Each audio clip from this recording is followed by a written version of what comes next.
Hello and welcome to Who Corner to Corner podcast. My name's Jeff. I'm sure you know that by now. And as always, I'm joined by my good friend and my co-host Paul. Yes, that's me. Hello, which I'm sure you also know by now. I'm sure they do by now, yes. Unless it's a first-time listener, in which case, hello and welcome, new listeners. Yes. Hey! So we are not alone tonight again, which is something that happens quite often for us in our little corner of the Hooniverse. So we're joined by a man whose face you may not recognise, but whose work you no doubt will. And if you're watching / listening to this on YouTube, you'll see some of it perching behind Paul on his shelf there. But we've got Mr. Lee Binding with us this evening, the man behind many amazing Doctor Who artworks, including all of those on the collection sets that I'm sure you're all aware of. Good evening, Lee. Good evening. It's very nice to be here. I got to say, I mean, you've had Chris Chibnall on here. That is one corner. I am in the corner way up there. I'm like behind the bins kind of like level of corner. So it is lovely to be here in esteemed company. Thank you very much for joining us. But now everyone is all equal to us. Everyone gets an equal corner. Yeah. Yeah. And if anybody's behind the bins, it's me, probably, actually. Yeah. Well, we like to put. I did see some baseball slices down here, so I'm very happy. It's all good. So we've got quite a few questions for you tonight. Questions from us and from some of our listeners and our followers as well. So we want to obviously talk about your Doctor Who work, but we want to find out a bit more about you as well and your background, your interests and stuff like that. So I'm going to kick it off with what I always say is the big one, but it's how did you discover Doctor Who? This is my mother's fault. And she's responsible for a great many ills in my life. Like, she got me into Girls Aloud. She was very insistent I liked them. And at the time, I was like, are you sure? And she was like, just keep listening. It's good. It's good.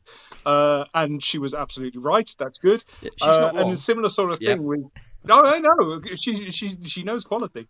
And similar sort of thing with Doctor Who, where I think I was about 6 years old. And she just went, and she called me, because I was in my bedroom, she called me downstairs and went, Doctor Who's on, you like that? And I went, I told you you'd like it. Do I? Do I? That's news to me.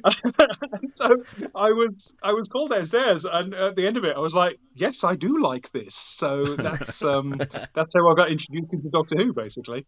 And clearly I've never looked back since, because it's awesome. And I love it. So in many ways... then us fans, we owe your mum a huge amount, really, because if she hadn't told you that you liked it, I will tell her that. There have been brief moments where when I've got a friend Charlie who he came to my wedding and met my mother, and he's been to the BFI, and the BFI is a wonderful thing. We'll probably touch on that later. But every now and again, because you get little postcards of the artwork. And every now and again, someone will come up to ask me to sign it, which is really sweet, and I love that. And Charlie was telling my mother about this. My mother, I should have a Brummie accent, by the way. I'm from sort of like Wolverhampton, but I'm the only one in the family who doesn't. And so she's just like, "Oh, my son's really famous, is he?" And it's like, bless you, Julie Binding, bless you. No, but yes, but no. So yeah, she's really kind of happy that I do all this kind of stuff. However, She used to say, "Turn that TV off; it'll never get you a job." And now look, so there's give and take on that one. yeah. Did she? Did your mum tell you that if there was any other TV science fiction that you would like? No, I think from that point on, I sort of like found my own way with it, and it was kind of like my first memory, I think. Looking back at it, I mean, the episode that she called me down on was Kinder. So you can imagine that as a 6-year-old kid, just sort of like, what the hell?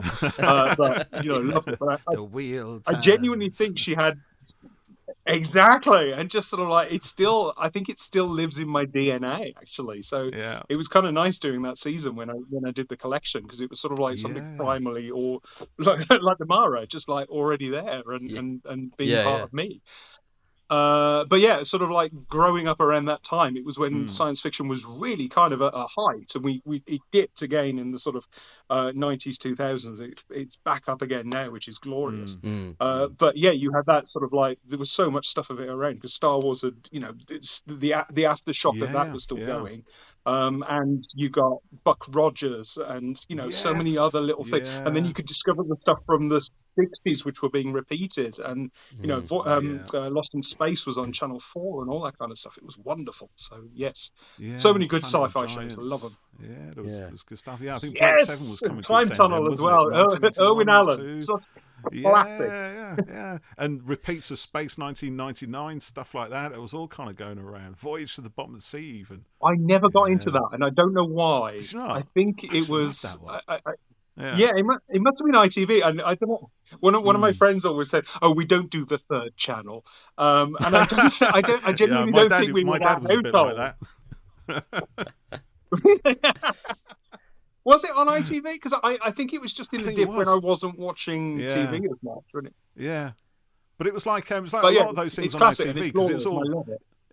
Yeah, it was all regional, wasn't it? So different ITV regions would show different things. So some would do like Voyage to the Bottom of the Sea, others would do Space 99, some would do Man from Atlantis or Lost in Space, all of that kind of thing. And it was weird because where I lived, my mate, who was only a couple of streets away, he used to get Yorkshire TV, whereas I used to get Tyne Tees, and Tyne Tees never had anything decent on it. There was only ever Crossroads and stuff like that. Whereas he used to get Spider-Man, he used to get Thunderbird, Stingray, Batman, all of that kind of stuff. So I used to spend a lot more time around his house than I ever did around mine. So this is a conversation that the kids of today will never have no understand. idea, Jeff. They have no bleeding idea how good they got it these days. It's all an iPlayer, ain't it? You know what I mean? What do you mean? In fact, I remember because I studied briefly studied in Peterborough, and you could turn your aerial one way and get Leicester stuff, and that was all. There was genuinely like murders and stuff like that, and you turn it the other way and you get the Fens, and it'd be like, they found a dolphin. It's like, okay, good, enjoy your dolphin. Obviously, the joy of it. So, was your mum a Doctor Who fan? No, and none of my family were, and this is not this isn't a cry for help or anything like that. Yeah, let it all out. Let it all out. I'm gonna treat this as a therapy session. So when. Hopefully we'll come out of this better people. When 5 Doctors was being shown, I was they were so sick of me talking about Doctor Who at that point. They were just like, okay, you go and watch it in the kitchen. And at that point there, we've got a black and white portable TV, and we're in a council house, and it was like, it was 1983. There was no heating. I literally had the oven door open, just sort of like freezing like this. And they were in the other room next to an open fire watching the A-Team. And I was so excited. I knew that this was going to be an amazing episode. And so I just sort of like keep opening the door going, oh my God, there's a Dalek. And they just go, yeah, whatever. And I close it and go, okay, all right. And they go back and oh my God, K9's turned up. And they go, just keep the door shut. And I was like, oh, okay. So I'm aware of how every now and again Doctor Who fandom is a sort of like weirdly, it used to be a really sort of like lonely place, if that makes sense. So when you found your tribe, it was really, really nice to do that. So anyway. And it's a lot easier to do that today, isn't it? It was special back in those days. Yeah, so, and sort of like the physical meetups as well. They were sort of like even more so. Because, now you can find those little pockets of fandom and sort of like do little meetups and talk to people and all that kind of thing. But without the internet, it was very much kind of like you had the Tavern, which was a pub in London that you go to. I think it was the last Thursday of every month or something. And just sort of being in a physical space with Doctor Who fans where you could talk about this kind of stuff was groundbreaking. And local groups as well, which were wonderful. And eventually you sort of like, I'm so glad it's got more and more insidious and sort of like in everyday life, if that makes sense. So when you say something, talk about Doctor Who every day. And when you talk about it like that, it's so to think about it, it's so alien really in a way to think, God, it wasn't that long ago, was it, that you're talking about? And to think, no, getting together with people to talk about something that you liked was pretty difficult and quite rare as well. Pre-internet, yeah, exactly like you say, Lee. Yeah, pre-internet, and so we have it so good these days. So good. The youngsters lots these days, ways. they have it so good. They got you youngsters. Yeah, they'll never know, will they?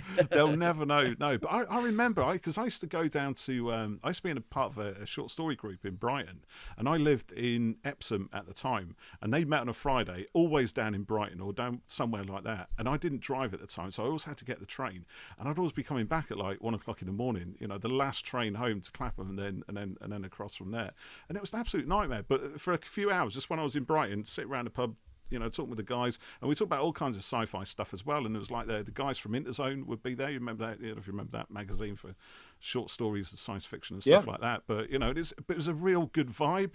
But but it was, and I just think now if we'd done that on Twitter or something like that, it would still be a good vibe. But actually, it wouldn't be quite the same as being in the same room as people just talking, Star Trek and Doctor Who and Star Wars and stuff. Just general sci-fi type stuff. It was a lot of fun. Yeah, I think meeting up for me, I genuinely never take it for granted now, because I briefly touched on the BFI earlier, and when if anybody gets a chance to come and do it, basically the screening is lovely and you get to see all the features and all that kind of stuff, but it attracts so many wonderful, exciting sort of like parts of fandom, and it all in one room together. And like I say, I will never take that for granted, because I remember that sort of like that dark time where those things didn't exist. But now it's honestly, even if you can just get to the pub afterwards and we're just in the bar, there's so many lovely people just chatting and geeking out. It's great. We chatted to another fan a couple of weeks ago. It was Jack Alexander, who runs an awful lot of running podcasts, and he said, I think it was Jack, wasn't it, Paul? He said exactly the same thing, Lee. Was it Joe? It's great to go and see. Maybe it was Joe Ford from Hamster with a Blunt Penknife, one of them. I thought it was Joe, but you might be right. Yeah, but they said, it's great to see the episode, but it's just to meet up with everyone afterwards, and that's the best part. And I said to you, Paul, we must go to one at some point. We must, Jeff. We certainly will one of these days. As soon as I can get out of my chair, I will do exactly that. Yeah. And if we can get tickets, they're like gold dust, aren't they? That's the other thing, isn't it? People go mental trying to get them. But I went to Comic-Con in London, I think it was February last year, and met up with a bunch of the guys that I talked with on Twitter. Paul and I in a chat group with them, and we'd never met in person, but we talk almost every day, and it was just like, I only saw you last week, even though actually it was just talking in the chat group. And it was fantastic to get together like that and see other people. I recognise you, and from Twitter and stuff. So like you say, it really is nice to kind of get together like that and kind of just geek out together. It's lovely. Which is what we're doing now, really. I mean, it is, one of the reasons we started this, really, so what led to your interest in graphic arts and design work and stuff like that? I've only found out recently what that is, after all this time. Basically, because I'm a little bit neurodivergent, it is the only time and place where I feel calm. And, the world can be very crazy and all that kind of thing, but you stick me in front of a lot of images where I'm going to fit that together with that one, or I'm going, oh, that would be a great cover. Oh, that would work with that, all that kind of thing. And then slowly crafting something together, it just switches off everything else in my brain. And just this pure drive to get something out there and pleasing to me, and hopefully pleasing to other people as well, is where that came from. And I've only recently sort of like discovered that was the case in the process. So I think I dabbled with it when I was a teenager, and I sort of got into it. And I studied engineering at university and absolutely hated it. But in the background, because I bought a computer to do my degree, it came with Photoshop. And so that kind of like messing around with stuff as a teenager then became sort of like, oh, this is what I do at night when I'm not doing my revision or whatever. And then slowly you can sort of like take that and then sort of spin it out into freelance. And then from freelance, you get more gigs and then all that kind of stuff. And that's where it all came from. I think it's my happy place, and it's so happy for me, I suppose, that happy place is the one that sort of like intersects with another part of my life, which is Doctor Who. And so both of those things sort of like coming together and being part of my life is I'm still agog that is what I get to do. So so that's how I got into it. That's brilliant. I mean, getting to do something that you love for your job is, it's just the best, isn't it? Last week, actually, it's unheard of. It is. Well, I went to see Schwarzenegger talk in London, and he's got his book out. I meant to ask you about that. It was really quite inspiring and positive and stuff, and like the career, the life he's had is insane. But he said 78% of people are unhappy in their jobs, and they're just working to get their retirement plan or their dental or this sort of stuff. So 22% of people are happy, and you could kind of hear it and feel it in the room, like mind's blowing at that statistic. So I run a little video company, Lee, and when I discovered filmmaking and stuff through Terminator 2 when I was like younger than I should have been when I watched it, I was like, oh, this is what I want to do, and that's really the only thing I'm good at. And if that hadn't worked out for me, I don't know what I'd have done. But to get to do that daily, that's amazing. You're not really working a day in your life in theory, because you love it so much. So yeah, it's very special you get to do something that you love, and like you combine it with your love of Doctor Who as well. I think that's amazing. So that's absolutely. My little That was quite beautiful. Good fact. Yeah. So what was your first kind of big break or professional job, or how did you turn it from, like you mentioned, kind of going freelance? What was the journey that you took that got you there? I'll do it quick fire. So bullet points, because Gary Russell knew that I was kind of into graphic design. Lovely Gary Russell. Gary Russell of this parish, love him. He said, do you want to do some Big Finish covers? And I went, yeah, sure, let's give this a go. And I did the Sarah Jane Smith range for them. That was my first thing that I did. Then I sort of he said, do you want to do a main cover range? I went, yes. Unfortunately, I was obsessed with Dave McKean back then, who did all the same Sandman covers. It was just sort of like gorgeous sort of layering and techniques and all that kind of stuff. But I was crap at it. I was understanding Photoshop in the way that it could do those kind of things, but like getting those ideas and then sticking on something else. It was a bad call. It was a bad call. So my first cover is absolutely terrible. It's the Sandman, and it's just the worst, murky, nasty cover ever. So that was bad. And then slowly I did some more. I did some Eighth Doctor stuff. At that point there, James Goss of this parish, lovely man, he was working on the BBC website, and he said, look, I'm going to send you a bit of paper. And it was an NDA. It was the first NDA that I'd ever signed. And I did. And he said, could you just do some pictures for this website? And I went, sure. And he sent me, and this is mind blowing. This is before the episode had aired.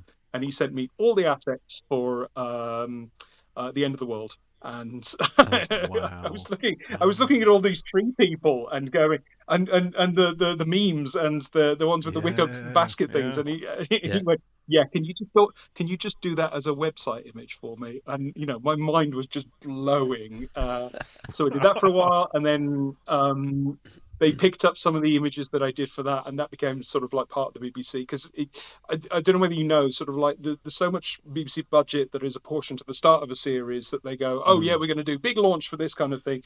And they never figure out that Doctor Who always needs those bespoke little things that sort of like keep going, and fans want all that kind of stuff.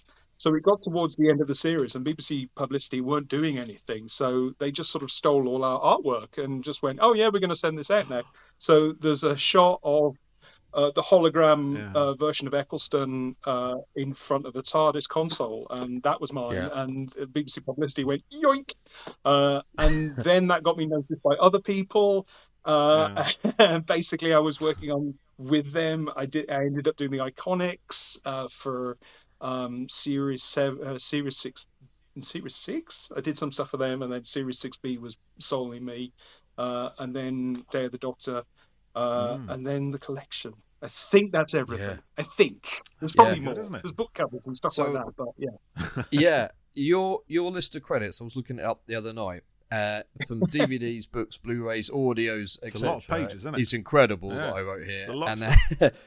So, do you know how many of each that you did? Ooh. I don't, but I wondered if you remember that. You probably count them there, Jeff. I genuinely don't. Because there is, every now and again, there's a lovely thing on Twitter or Instagram or something like that. Someone tag me in a post and just go, and here's the artwork for this from Lee Binding. And I go, I don't remember this at all. It's got to that stage now in your career, isn't it? It's lovely to see it again, you know. Yeah. I mean, I'm fortunate that it's gone on long enough now that my memory's gone. So, yeah. You know, I had that earlier this week. A guy emailed and he said, you filmed my band in Southampton in 2005 and the DVD you gave me has stopped working. Do you have a copy of it by any chance? Warranty's up, mate. Yeah. And I read the thing. I thought, I have no memory of that band. No memory at all. I remember the headliners that I shot because I was quite good friends with them. I thought, no, it's gone. So yeah, a bit like you there, Lee. You have this long body of stuff. And some of it. Yeah. But yeah, I read through that list of stuff that you've done. I thought, I've read that book, I've read that. Yeah, got that on my shelf, and you know, it's genuinely kind of is like that, isn't it? Impressive list of stuff. It's massive. You know, So, how do you start with an image? You know, for someone, do you sketch stuff? Do you draw it, or do you get? You know, what kind of level of input do you get? Do you get given a shopping list of stuff, or you know, photos, and how's it all? How does it work, Lee? Talk us through the process. How does it work? Let's do that. Okay, so for example, with the collection, I was given a shopping list for the first cover. But the glorious thing, and often one of the assets where they will get me in, is it will be some poor person at the BBC who's gone, we need a DVD cover, we need a collection or something like this. And God love them, they are employed to be marketing. They are not employed to be a Doctor Who fan. You know, it's kind of like, we need to sell this thing into X and things. And they've got that to deal with. So what they do is, if they've got a designer who goes, oh yeah, we need no, that's the wrong image of the master. We need this one. We need this, and this. If you've got a designer you can trust, who can then just sort of come in and go, yeah, I'm going to do this. You give me a shopping list, what you want to sell on this. And more than often than not, I end up feeding back on it and a kind of like, are you sure? Because that's a more important moment than what I think you're thinking of there. So then we sort of like have a bit back and forth and whatever. But often that was with the case of the first collection. They said, we kind of want something like this, and they gave me a description of it, and we went back and forth a little bit, and I did about 6 or 7 designs, and they went, brilliant, love it, that's the one, do that. And I was doing, because the first one that came out was 12, I was also doing 19 at the same time, because they were sort of like testing the water with the two of them, like these 2 seasons are often seen as the very good ones. Not my words. If these don't sell, then we'll pull the range. And honestly, there was such a scary couple of moments at the beginning where like, will this ever fly? Will this be a collection? Will this be a collection? And thankfully, the first couple sold out. So we were like, okay, off we go. Let's do some more. So with going back to your original question, with those there was a shopping list, but now we're at a point where I'm let loose. I get to do it. So for example, this week I saw on someone's Twitter stream just a picture that they got from an episode, and they just commented on it, and I went, oh my god, that would be the cover for X season. And so I've gone off and I've done that, and just sort of like I can't help myself. Also at that point there, I've got about 6 or 7 on the go over there as well. So they're all in various stages of being finished and whatever. So there's that. But it depends on who I'm working for. If it's the book company, they tend to sort of like be a little bit more sort of hands-on. If it's the Blu-ray people, they just let me go for it. So I think. Does that answer your question? Yes, it I does. Get inspired. I don't care. I'm going to leap ahead. Sorry, Paul. There's a question from Chris Russ1 on Twitter, and you sort of slightly answered it there, Lee. He said, do you work on collection images in advance, even if you don't know what set is next? So I guess you kind of do a little bit. So you're kind of prepared. I mean, you know that we're going to go through all the seasons at some point, don't you? So yeah. I hope so. I really hope so. Hopefully, yeah. Well, God, that's amazing to think that if it hadn't sold, it would have, stopped before it even started. Really, yeah. I know. I mean, I'm still in a kind of like it is a strange world where we're in a tipping point for physical media, and yet the physical media becomes a sort of collection piece.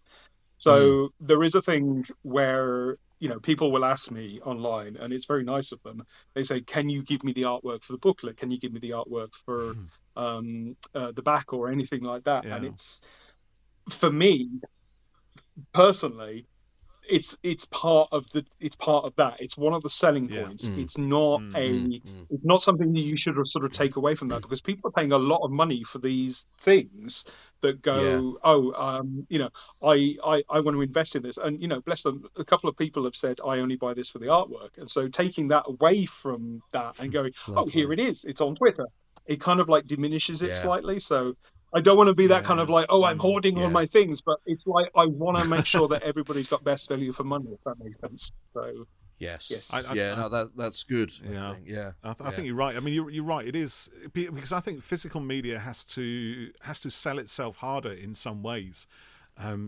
Because it's just so easy and convenient just to go down the streaming route. But as we know, with certain things going on right now, there's no guarantee that things will ever be on media or even stay there once they are on. So to have it physically in your hands, and with beautiful booklets and with everything that gives it, was it Chris Chapman says, VAM, isn't it? The value-added material. Yeah, the value-add, when this stuff has been hand-produced by someone who is an absolute master of their craft, then that value becomes much increased. It's like, we own a piece of Lee Binding with this, He's done this and we got it. On paper, And I've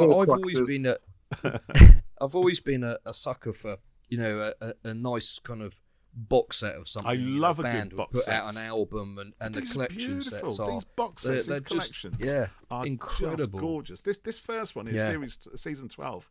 I mean, I wasn't actually going to buy it because I thought, well, I've got all the DVDs, right, and I've read the Target novels and everything else countless times. Do I really want to spend, best part of 40 quid or whatever it was on Tom Baker's first season? And the little voice in the back of me saying, "Why are you even asking that question? Of course you will." But it took another Doctor Who fan to tell me that he'd already bought it, and for Amazon to say they were in short supply for me to actually go out and get this. And I'm glad I did. But the thing is as well, because I kind of know that if I'm going to start with the first one, I'm then invested. You've got to see it in through, all of them. I've got to see it through, and that's a fair bit of cash. Not going to lie. I remember ordering the set and then thinking, it's a lot of money, I'll cancel it. I better order it, or I'll cancel it. Oh, and I cancelled it about 3 or 4 times, and then I was like, nope, I'm going to get it. Yeah. And then it came, and like you open it, and it's like, it's beautiful. And the light was shining, and I thought, it's like that. It's Pulp Fiction. Yeah, and I thought I made the right decision here, and each one of them, it's it's a special little event. Beautiful. They are. Yeah, and it's nice to see a bit of a push again for physical stuff. Definitely. A couple of the Marvel shows are coming out on Steelbook and stuff, and because previously they were going to be streaming only, and now they're putting them out because I think they're starting to realise again. Well, to realise streaming doesn't really make much money, and physical media, there's an audience for it, and put it out in something shiny, and a Steelbook. I bought my first Steelbook for Power of the Doctor recently, and I thought, why have I not been buying these before? So, anything in a Steelbook, now I'm there. You're there. Loving it, yeah. So, there's a question here from Time Rotor on Twitter, who's at Doctor Who fan 1988. What comes first on an image, the background or the characters? Or is it a bit of how you're feeling on the day? Like when I start editing, sometimes I might start halfway through an edit, or sometimes I will work, sequentially through it, just sort of. It's kind of how the mood strikes you at the time. Yes, thanks. Yeah, that is an interesting one, because normally I will when I'm doing my other jobs, because I work for companies doing sort of like key art, it's called. like big posters for stuff. I will always start on the backgrounds, and then you work forwards and go, okay, that's got the perspective for that. Or it can be the case that you've got the images of the people and you want to sort of work backwards that way. It depends on which is going to be more important, I think. So you're either setting the scene or you want to make sure that the people are the one. With the collections, the first thing I will always do is the front cover, because that is the thing that it sort of like cascades from. So, for example, with season 20, I wanted to make sure that was sort of it was an image of the Doctor which you've never seen before. That's always the case with them, or at least something that is the most doctory Doctor that ever doctored, if that makes sense. It's like with him, it's like, oh, we're going to make sure that this is prime Peter Davison. This is just exactly as you remember him. So a bit of prime Davison. I wanted to make sure it was the image from Snake Dance, and he's holding the crystal and that kind of thing. And so as a result, it was like, okay, Snake Dance is on the cover, so I've now got to do other stuff inside. So with the booklet flap, that became the 5 Doctors. On the back, that was going to be you're sort of like ticking off what's left, if that makes sense. Everything has to be sort of represented. So I know this is not really part of the question, but it's more a case of like, okay, when I'm doing these kind of artworks, more often than not, it's like Doctor first, then we do the other stuff that goes either behind it or around it, if that makes sense. And would you say that that's because doing the Doctor is the most fun part for you? It's the most. I think it's the one that is. It's definitely the most important. Is it the most fun? I think it's the most fun when it works, and you go, "Damn, I've nailed it! That is the most Doctor that ever doctored." So, yeah. I would, I really like that. You know, there's a couple I've been sketching for other seasons that have not come out, and you're just like, what would I do for that season? What would I do for that season? And, my God, this is the opportunity, and it's kind of annoying me. Not annoying, that's the wrong word. Now we're over halfway through. The options to do that are getting skinnier and skinnier. So I'm just like, what am I going to do? I see a lot of things on social media where we get a lot of fan art out there, and they do like this is. I'm trying to word it the right way, but there's a lot of fan out there which imitates yours, but in an affectionate way, where they say, look, this is the next, if Lee Binding was to do this, it might look like this or something. Here's my Lee Binding-esque approach to this story.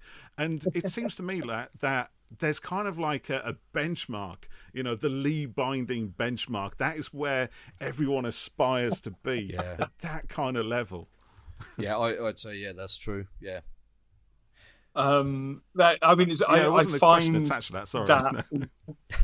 Yeah, I know. You guys are just bigging up my ego something wonderfully today. Thank you. Yeah, we do that. Thank you. I think it's. I mean, for me, it's incredibly flattering, and also incredibly sort of underlying that I'm doing something good. Because what it would be easy to do is like if I'd messed up. People will go, oh, this is how because Doctor Who fans are incredibly creative. Every single one. I don't know a fandom that is as creative as ours. We will sort of go, oh, I'm really into the music. I really want to sort of like figure that out, and then learn how to play the piano in order to play Dudley Simpson scores. People become artists, people become costume designers, all that kind of stuff, just because of their interest in a very small niche part of the show, if that makes sense. So the Doctor Who artists who are out there, I'm not going to say fan artists, I'm genuinely going to say artists who are out there who use that as a template.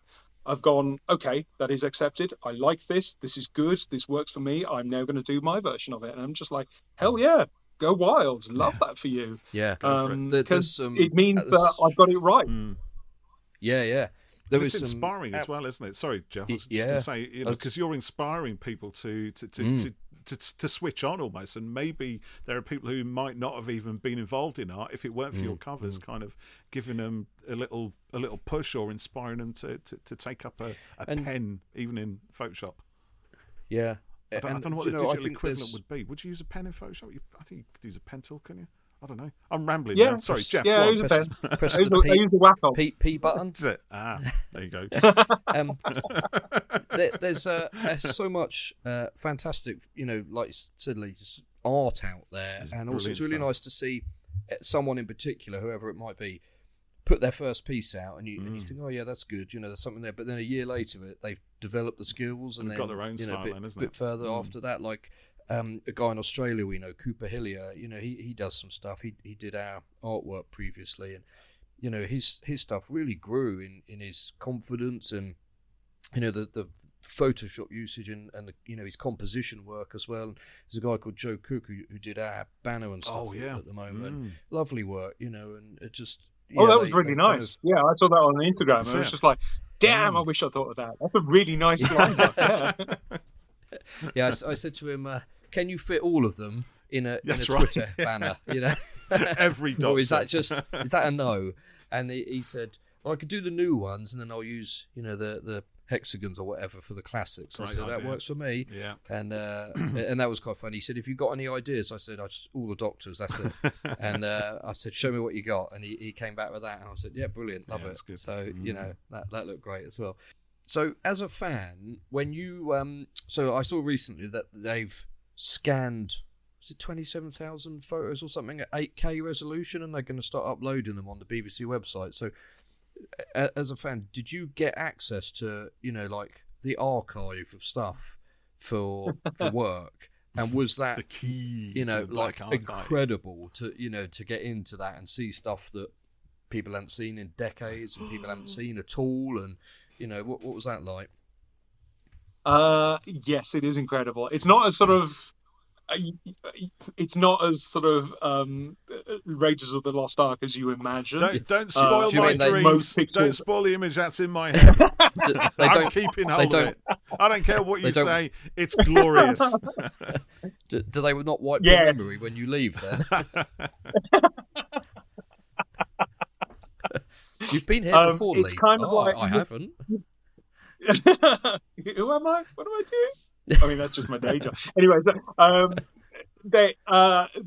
most of the images are out there at some quality or other on the internet anyway. It just happens that you get them high res, and it is lovely being a part of that and having that sort of access and privilege, I think.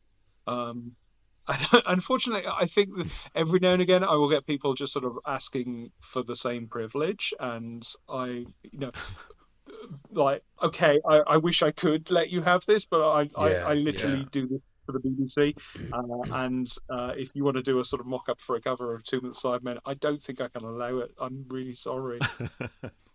Yeah, which is fair enough, I think, isn't it? Yeah. But then there's this new archive, so maybe they'll get it in that way. So yeah, that's true. Yeah, I'm excited to see it all. Yeah. How many? So we had a lot of questions to put to you about the collection, which I'm sure is no surprise at all to you. And you probably saw them as well, Paul. Probing, aren't they, than others? What's the next one then? Just tell us what the next one is. What's next? Yeah. But that was quite cleverly worded. But... Go on. Yeah. So, how many have you got on your system at the moment in, I guess, various stages? So, how far ahead is it all being planned, I guess? Let's say ones that are commissioned, not ones that you've kind of gone, I'm excited to do that and are working on it at the minute. I can honestly say there's only about 4 series that I've not touched. 3. No, I have fiddled with 1. So fiddled with 1. That's 1, not season 1. But yes. Yeah, basically, I'll just sort of, whatever. Even if it's a case of like, I want to use that picture for the cover, and I've started, sketching over the top of it, then that's there. That folder exists. Right. So yeah, even the case with a Wilderness Year 1, just in case of emergencies. It's not commissioned at the moment, but just in case, that's pretty much done. If they pull that lever and go, we need to do this now, then that's there. It's good to be ahead of yourself a little bit like that, and do it. Bank it up. Yeah. Random questions popped into my head. What file size does an average collection art, completed thing take up on your drive? I think they run to about 6 or 8 gig. Oh, really? That's not okay. That's not too big, actually. Yeah. Still images. Bearing in mind, I'm dealing with like video. Yeah, it's true. So, yeah. People say it's funny when people say to me, I need to send you a video. It's quite big. Okay, how big is it? About 120 meg. That's not big. That's not big, mate. I'm dealing with like 500 gig after every shoot, at minimum. Yeah, 8 gig. Still images are completely different. And I think, I'm sort of basing that on a sort of like when I collect it to send it off, there will be sort of like offshoots, some sort of rough things that never make it, that kind of stuff. Yeah, but that's the package size. That's what you'd zip it up at. Yeah, the finished piece. Yeah. What's been your easiest image to make? Ooh. Probably not just from the collection, from anything. Oh Lord. Interesting. I'll probably do collection because that's more recent in my head, and I can't remember stuff. So that's the archive, isn't it? Yeah, exactly. That's when you're asking all those things I did earlier, I was like, no idea. I'm going to say probably season 24 was the easiest because I'm the most familiar with it, I think.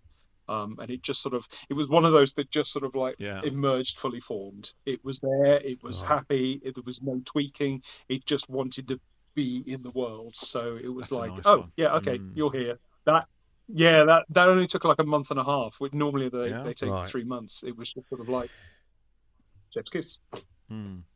Is there quite a lot of notes and feedback and stuff, or I get the feeling that you're quite well trusted now to just sort of effectively get on with things, and that they're not going to come back and you're going to have to rip it apart again. And yeah, I mean, normally there are a couple of people who second eyes it and go, "Yep, sure, that's all good."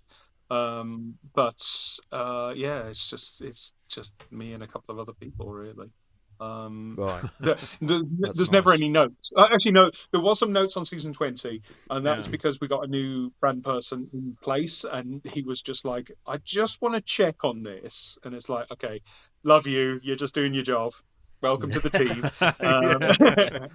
Don't do it again. We all know that voice. No, we're best friends. Then you. He's very lovely. He's very, very lovely, and he's very much trusting in what we do. So yeah, it's all good. So from that point onwards, I think it's all good. So yeah. Next question. Isn't it? Come on then. So Frankenstein. What's? Oh no, hang on. I just want to know what's been your most challenging but rewarding image to do. Ooh. The one that you were thinking, you bugger, and then when it was done, you're like, chuffed with it. Yeah. It's probably one of the ones that started off black and white, because the vibe of it, I think, has always got to be the most colourful, exciting thing that you've seen. So probably, I'll probably say season 20 at the minute, because that is made up from at least 10 images. For the front, it's sort of like the head's one thing, the hands are another. The hands were black and white. The costume was black and white, and that was different because you've got to make it equal and straightforward and all that kind of stuff. So, challenge when it finally fell into place and went, oh, this looks real. That's when that was rewarding. It was difficult, but it wasn't the most difficult, I think. So I'll come back to that. if all of a sudden I shout something out and go, that was actually, I did Day of the Doctor artwork that took. Okay. Yeah. It was like 5 months work, I think. Really? Oh wow. And we did so many drafts. It was like, we got to get. Are we doing this bit of the story? How are we telling this? What's this? How does this work? And it went through so many different iterations. And then finally, when we sat down and went, just what? How do we do this? And Simon, the producer, who I've not got a chance to speak to up until that point, just went, we are doing this. And it was like, oh, we were told we couldn't do that. Okay, let's do that then. So, so we did, and it came out really well. Yeah, I really enjoyed it. That's a great poster. I'm looking at it now, actually. It's a good one, you just sort of mentioned a little bit about this, which is related to this next question. But which Doctor image was the most Frankenstein one for you? They're all Frankensteins. There's not an easy one. I don't make it easy for myself. I think possibly, yeah, exactly. I mean, even the Tom Baker one, which was arguably the simplest, it was still a head swap on a different body with a different scarf and all this, because you kind of like to say you want the most Doctory Doctor that ever doctored, and you can't. Nobody ever took those pictures. Back in the day, we never had that.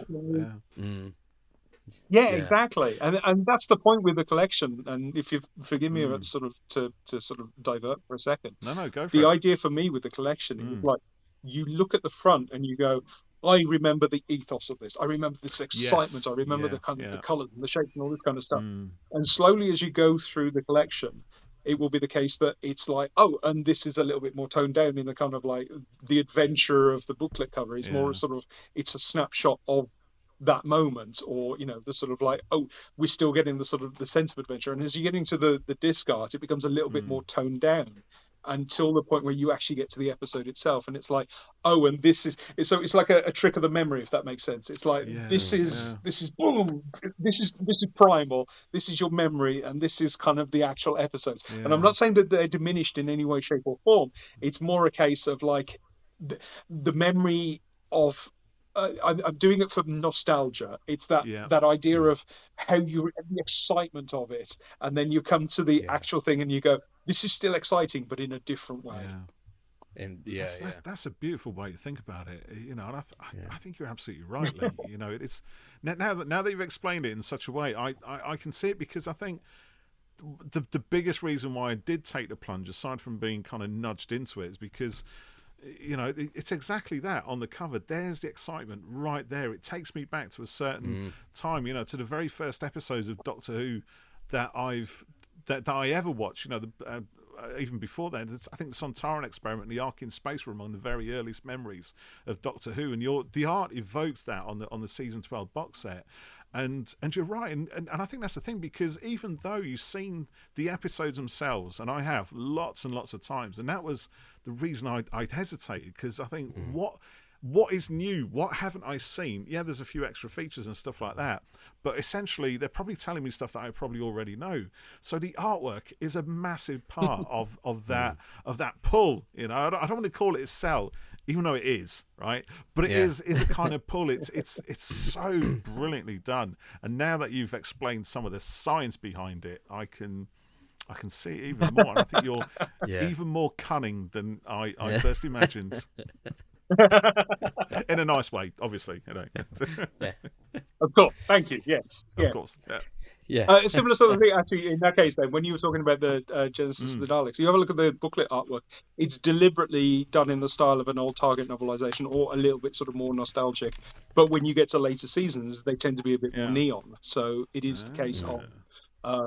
It's still scratching that weird fan itch at the back of your head. Like, you know, the Pertwee ones are a little bit more sort of Weetabix card, and all the Hartnell ones and the Trayton ones are black and white. So it has to be.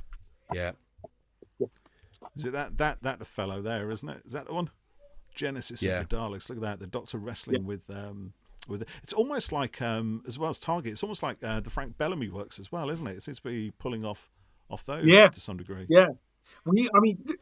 It is so nice to sort of like, I'm literally standing on the shoulder of giants. There are so many people, young and new, who are creating artwork, and everybody is so damn talented.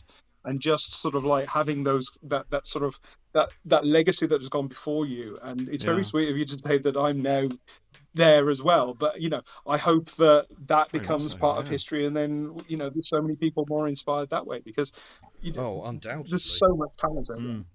No, you can see it happening. Like I was saying earlier, you know, with the Lee binding benchmark currently, you know, that's where a lot of people are working towards. So, I mean, of those previous generation artists, then the people whose art you grew up with, who do you think has inspired you the most, if anyone?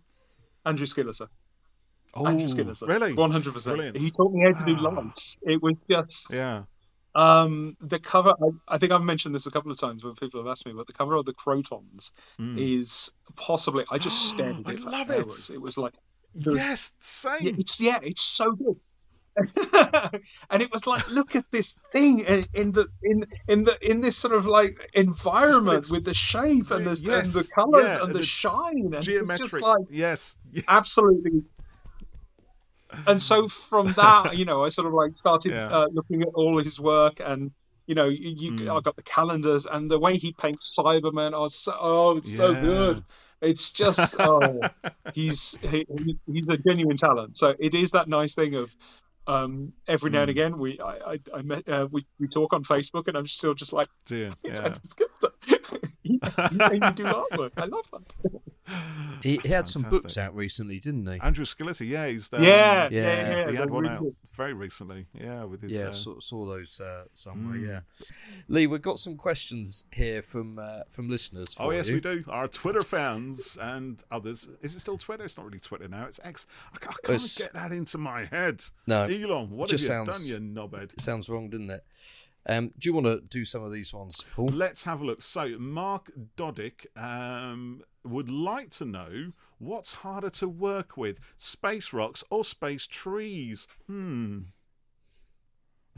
This is an in-joke. I know, Mark. I wondered if it might. Basically, The reason being is sort of like he'll say, "What are you working on?" And literally, because I can't say, I will say, "Oh, well, it's At one point, I was working on season 14, and it was the forest where Leela was, and it was like space trees. And then I was working on, I think, season 24, and I was doing something with a quarry. No, season 26. Sorry, I was working in the quarry for the booklet cover. It was like space rocks, and so he will always ask which one I'm working on, and you can genuinely boil down Doctor Who to two types of stories. Is it going to be space rocks or space trees? There's another question here that just came in a little while ago before we started talking from Paddy Freeland, and he wants to know, how do you continue to look this good? Ah, look at that. That is my husband. And I wondered I did look at his bio and stuff, and I thought it doesn't. It does say annoyingly binding on it, and I thought annoyingly binding. Maybe it's just your mate. Yeah. That's him. That's him. Lovely man. So much so I married him. So, yes. There you go. That's got to be a reason.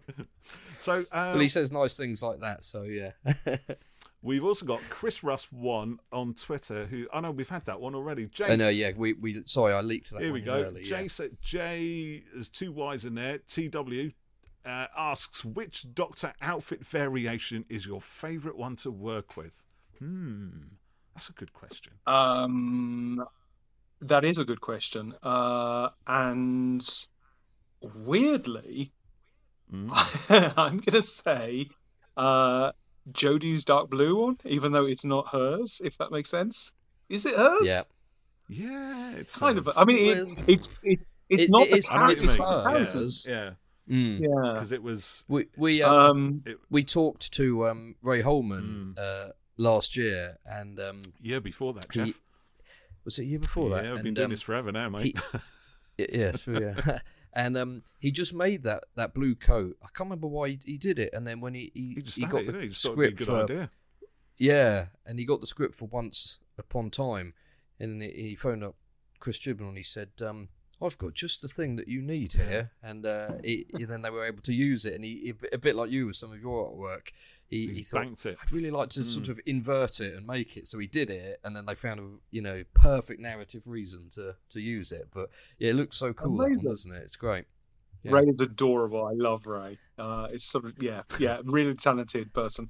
And just love that costume. I think it looks so good on her. So yeah. Yeah, it did. Yeah, love it. Have you done any artwork with it? Yeah, I can't think if I've seen it. Only fan art. I did some stuff for. I got to say, I know I can't remember which one of you guys absolutely love Flux, but I was pretty much the same. Like every week, I was inspired by it, and was not going to do anything with it. It was just like, no. But I've got a real kind of thing about the TARDIS being invaded. I don't know what it is. I think probably watching The Awakening when the Malice turned up. Because for me, the TARDIS is always a safe space. It's the place that you run to. It's the end of the adventure. It's the thing. And when you've got something that just goes, oh, I'm here, and you're just like, the safe space is not safe anymore. That really threw me. So with Flux, from the off, where the TARDIS is like falling apart and not doing what it should be doing, and just having coming out the floor, I was like, I need to do artwork of this. This is oh yes. So it's got to be done. And they just carried on. Yeah, we both love Flux, didn't we? Yeah, we do. We talked to Chris about it, and got my steelbook signed by anything. Chris.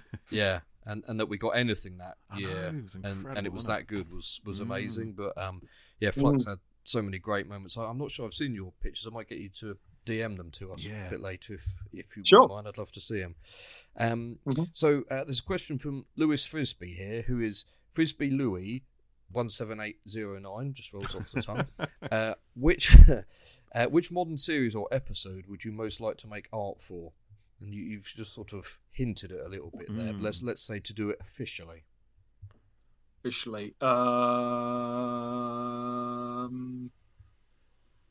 I don't know, because I've kind of I mean I've got my favourite episodes, I think. Are we talking new series, was that?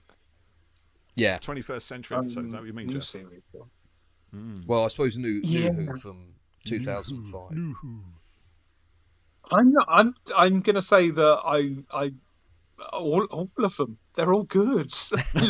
Yeah. So, and I've done enough. I've done the website stuff for a lot of them, so I kind of like that's been ticked off in my head. I'm gonna say, like, I'll tell you some stuff that I wish I'd done, like any of Alice X Chang's steelbook covers. I just, oh my god, so beautiful. Sophie's are lovely as well. And I'm gonna say the artwork for the first series of Jodie's, with the sort of the crystals all around them and the lightning and all that kind of stuff.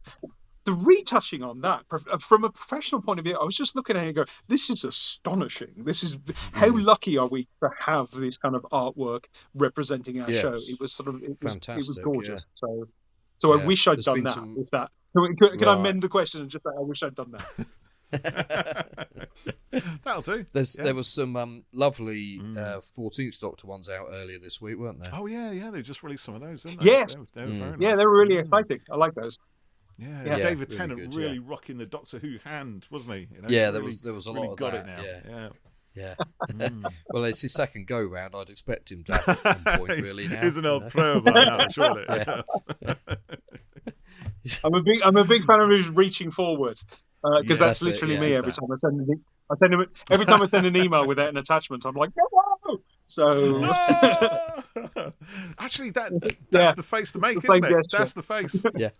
That's the thing. Right.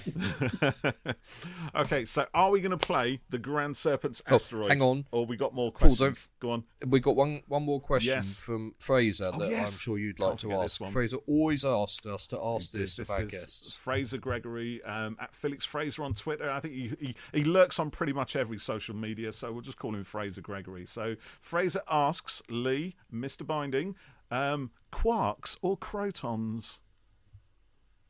Protons. I initially thought quarks, but no, protons. They've got great, because like I say, I'm meant to have a Brummie accent. They're kind of Brummy.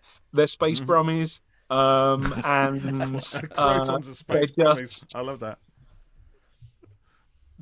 I also love that kind of like with the first sort of era of Doctor Who, where they aim up here and they get here, and with the crotons you've got these beautiful bodies. And then some rubber skirts, and it's just like, you've nailed it in your own way. So protons. There was something about it. Did you see the 5 Faces of Doctor Who? We around there, 1981, I think it was, wasn't it? Between Tom Baker and, but that was the first time I'd seen the crotons, and I must admit, I found them very, very scary indeed. They had this great big hose pipe snaking out thing, didn't they? You know, when you look at it now, when it's been vid-fired up and, you know, all the resolution details being put back in, and you can see the string that it's working on. But in that murky 525 line TV that we had back in 1981, it was brilliant. Look, you know? look. All I'm going to say on that is the Crotons are a little bit basic, and they had to have a string holding up their thing because their dynamic was low powered. This is the thing with Doctor Who. There is a reason for everything if you put your very mind true. To it. So yeah. So, some they were on the planet of the Gons that you can cover it with. Yeah, this is true. Right. Okay. So before we let you go, Lee, we have to play a game of our favourite game, the Grand Serpent's Asteroid. Now, I don't know if you've ever seen this before, but if you recall, at the end of Flux. Indeed. Right. So, what we are going to do... Are you quaking in your boots? Yeah, well, as with all our guests, as much as we love you, we are still going to put you on an asteroid where you will spend out the rest of your days in eternity contemplating the infinite blackness of endless space. However, we are not going to just shut the door and abandon you. We are going to give you certain things that you can take with you to try and eke out those days of loneliness and boredom and everything else, to try and bring some kind of variety into your eternal fate. So, with that in mind, we're going to ask you a few things. It sounds quite depressing, doesn't it? Yeah, let's not, I think you covered it. Let's not sugarcoat it, though. Let's not think too much about it. Let's not sugarcoat it. It's a terrible fate. But as I said, we are quite empathic people. We do have a degree of compassion, so we will allow you certain things to take with you. However, only you, Lee, can make the choice as to what you're going to take and what you're going to leave behind. So, without any further ado, you are allowed to take with you one piece of artwork from your very own collection that you cannot leave behind. What's it to be? Oh, that's weirdly egotistical. I know. I'm gonna no. And I'll briefly tell you for why. I don't like looking backwards. If I look backwards, that's the moment where I start picking holes in stuff. So it's very much that thing of what drives me forward is looking back and going, okay, I could do better. And I still feel like that. So I'm not going to take the only one that I will take for sentimental reasons is the Day of the Doctor artwork, because I'm so detached from it now. It's literally a decade old. And, you know, that 5-month process sort of like evaporated in my head a little bit. So, yeah, I think maybe that one, but I wouldn't look at it, if that makes sense. Okay. Well, interesting. I'll let you take one of the pads. Is it a Wacom pad or something, so you can do some drawings? Wacom pad, I think that's that's a fair bending of the rules. Yeah, let's go with that. To do. Yeah, okay, okay. Yeah. Is there somebody else's artwork that you would take, perhaps? Oh God! If given an opportunity, I take it all. This is the thing; it's all wonderful. I mean, I've got Colin Howard's book of artwork on my desk, and I will just skim through that when I've got a moment. It's gorgeous, you know. Alice. Sorry, Mr. Skilleter. His work. Skilleter, all. Yeah, just like everybody, even Carrie, who does the Ninth Doctor audio stuff, that stuff is gorgeous. The Tom Webster's artwork. I'm just, the names that are coming to the top of my head. I just want to take it all. Take it all. Okay. So it's like none of mine, absolutely none of mine, but everybody else's 100%. Okay, all right. I'm not sure we can allow it, but we appreciate the sentiment and sure. I'm just going to ask another question. You've got infinite power. You're literally putting me on an asteroid. You can do whatever you want. Yeah, but we've got to have some rules, Lee. We've got to. What's the world without rules? Huh? I'd have let you take it, Lee, on a hard drive, but Paul, just compress it down to like a 20 terabyte folder or something. Yeah. I just thought of another question, really. Do you think you'd ever put out a book of all your artwork? Brilliant question. Like on a Kickstarter or get BBC Books on it? Maybe. I think with the collection stuff, eventually when we finish, I'll check with the BBC and say, look, can I do this? But, I'm in a difficult position where my artwork, as soon as I send it off, becomes copyright BBC.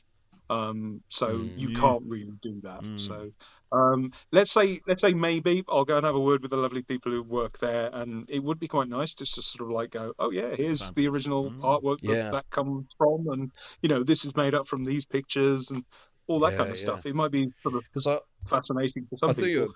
It'd be lovely, yeah. I saw that Big Finish are doing a book of collected artworks from across their whole time. I think it's coming out for the 60th, which is a lovely idea. I'm sure there's probably some of your stuff in there as well. But I think just drop that little gem of an idea out there for you, and then I'll take 10%. I'll dedicate it to you, Jeff. It's a good idea. Yeah, lovely. I'll take that. Okay, so back to our eternal prison, facing the eternal blackness of infinite space. You are allowed to take with you, Lee, one science fiction film. Yeah. So one sci-fi film. What's it going to be? One fun. Oh, that's so hard. I love. Okay. Going to take a franchise, or is it just one film? Does it have to be sci-fi? Will allow you to take. No. Well, we've got fantasy coming up next, but it doesn't necessarily have to be either. You can pick one film of. We're basically looking for genre films. Okay. You know. I'll allow you to take a franchise. I let Chris Chibnall take all of the Back to the Future films because we classed them as one thing. That's very good. I like that. I'm trying to think which ones. I'm trying to think what would bring me the joy. Yeah. Love that. I'm gonna break the rules again. I'm gonna say I want to take the Addams Family Values because it makes me laugh so much, and it's such a good film. It's well written. It's hilarious, and it makes me feel good. Lovely. We can do that's that. A great film. We should probably open that one up then to just a film. A film. Yeah. So we've done horror films before, and okay, all right. So let's do that then. You're allowed to take with you one Blu-ray collection. So that's essentially one series of Doctor Who that's been out there within the Blu-ray collections. But only one this time. And I'm not allowing any bending of that rule. It is literally just one of them. That's it. I will. No, you won't. I'm going to allow just one. Just one. Rah! It could be one that hasn't come out yet. You don't have to tell us which one. I was going to say, I want the next season.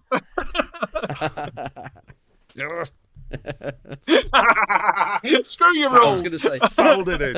What's that? Foiled again by you pesky kids. Darn it. Okay, I am so excited about what's coming up that I would I'd love to see the next season. You tell us when we stop recording, and then we can honestly, tease the audience. Now. Yeah. Just put your thumb over that red dot. Okay. Final one for the Grand Serpent's Asteroid then.